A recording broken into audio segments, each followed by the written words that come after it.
Happy Easter. இந்த காலத்தில் மனுஷன் எந்த பிரச்சனை வந்தாலும் பார்த்துக்கலாம், இதில் என்ன இருக்குதுன்னு சொல்லிட்டு தைரியமாக முன்னேறி போயிட்டே இருக்கோம். ஆனால் இன்னும் கூட நம்ம எல்லாருக்கும் மரணம் பார்த்தோன்னா ரொம்ப பயம். யாருக்கும் மரணத்தை ஃபேஸ் பண்ண விருப்பம் இல்லை.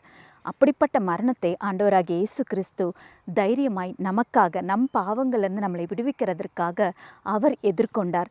எதிர்கொள்வது மாத்திரம் இல்லை, அதில் ஜெயம் பெற்றார். இன்றைக்கி கூட நீங்கள் பேசாமல் செத்துடலாமான்ற அளவுக்கு உங்களுக்கு ஒரு பிரச்சனையாக இருக்கலாம், இல்லை அந்த மாதிரி தனியாக விடப்பட்ட நிலைமையில் நீங்கள் இருக்கலாம். ஒரு தனி அறையில் உட்காந்து அழுது கொண்டு இருக்கலாம். ஆனால் உங்களுக்கு ஒரு நம்பிக்கை இருக்குது. ஆண்டவராகிய இயேசு கிறிஸ்து எப்படி மரணத்தை வென்று ஜெயம் பெற்றாரோ, உங்கள் பிரச்சனையிலிருந்து அவர் உங்களை விடுவிக்க முடியும். அதனால் அவரை நோக்கி நீங்கள் ஜெபம் பண்ணுங்க. உங்களையும் ஆண்டவர் ஜெயம் பெற்றவர்களாய் இந்த உலகத்தில் நிறுத்துவார். கர்த்தர் உங்களை ஆசீர்வதிப்பார். இன்னும் சேனலை சப்ஸ்கிரைப் பண்ணலன்னா சப்ஸ்கிரைப் பண்ணுங்கள். சத்யா ரீட்ஸ் தமிழ் பைபிள் சேனலை பாருங்கள். ஆசீர்வாதமாக இருங்க. கர்த்தர் உங்களை ஆசீர்வதிப்பார். ஆமேன்.